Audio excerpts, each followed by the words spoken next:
Is there any people in here that have bought cars cash? Raise your hands. Okay, over 10 grand? Over 15? Over 20? 25? 30? 35? 40? 45?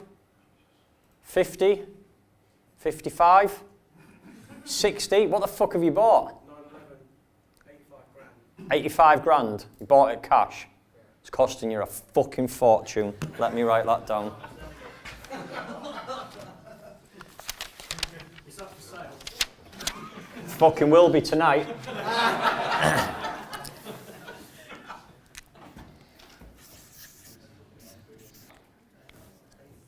Should we do it now? Do you want to see it now?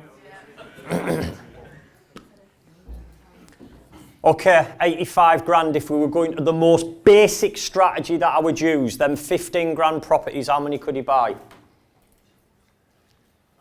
5? So he could have 5 with 10 grand left over, yeah? So if he was to put that on finance, what sort of rates could he get now? 6, 7%? 7, should we say? Okay, let's say 7%. So if we had the full car on finance at 7%, how much would it be costing him per annum? Work that out. It's about 6 grand a year by the looks of it. Yeah, 5,950.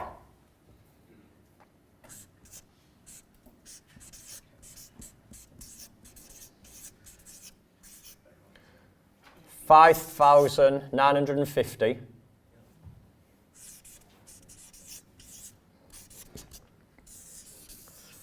So he could buy 5 properties at 15k, which would be 75 grand, which would give him 10k to go on holiday or whatever he wants to do.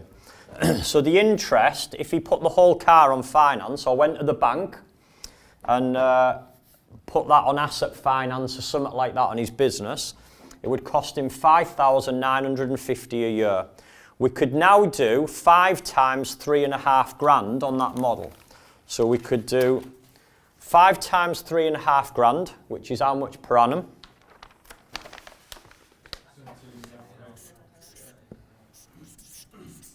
17.5k per annum. And he could do 5 times 15 grand below market values, which is how much? Another... If he was buying each house, 15k below market value, 5 of them, is another 75k. So that's 92,500 that you could be making a year for 5,000. It's up for sale. It doesn't necessarily need to be up for sale.